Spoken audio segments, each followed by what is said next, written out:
اللہ تعالیٰ کے نبی حضرت عزیر علیہ السلام، جنہیں اللہ تعالیٰ نے بنی اسرائیل کی ایک شاخ کی ہدایت کے لیے فلسطین میں بھیجا تھا، ان کا گزر فلسطین کے قریب کی ایک ایسی بستی سے ہوا جو اجڑ گئی تھی یا اس پر کسی نے حملہ کر کے تباہ و برباد کیا ہوا تھا۔ اس بستی کے گھر گرے ہوئے تھے، وہاں پر نہ کوئی مکان تھا اور نہ ہی کوئی رہائشی۔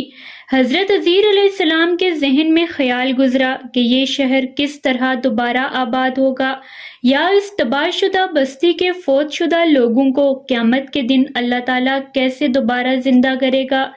جب حضرت عزیر علیہ السلام نے ایسا سوچا یا اللہ تعالیٰ سے سوال کیا تو اللہ تعالیٰ نے حضرت عزیر علیہ السلام پر موت طاری کر دی اور وہ وہاں پر بغیر دفن ہوئے 100 سال تک اسی حالت میں رہے۔ ان کی وفات کے 70 سال کے بعد وہ بستی آباد ہو گئی۔ ارد گرد کے لوگ وہاں پر آ کر مکان دوبارہ تعمیر کر کے آباد ہو گئے اور یوں وہ تباہ حال شہر دوبارہ آباد ہو گیا۔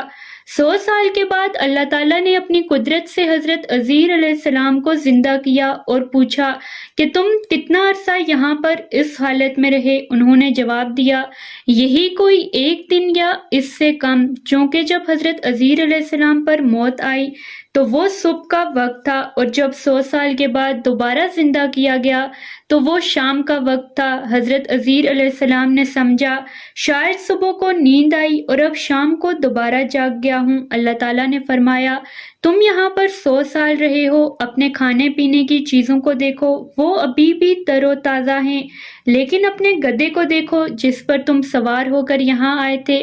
گدھے کو دیکھا تو وہ ختم ہو چکا تھا، یہاں تک کہ صرف اس کی ہڈیاں تھیں، وہ بھی سفیدی کی طرح چمک رہی تھیں۔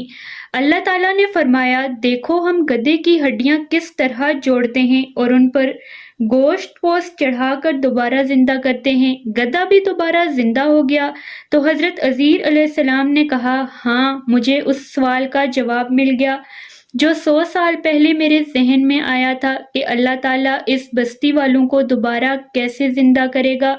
اللہ تعالیٰ نے کہا، ہم نے سب کچھ اسی لیے کیا کہ تمہیں یقین آئے کہ ہم کس طرح مردوں کو زندہ کریں گے، اور تمہارے لیے اپنی قدرت کا اظہار کرنا مقصود تھا۔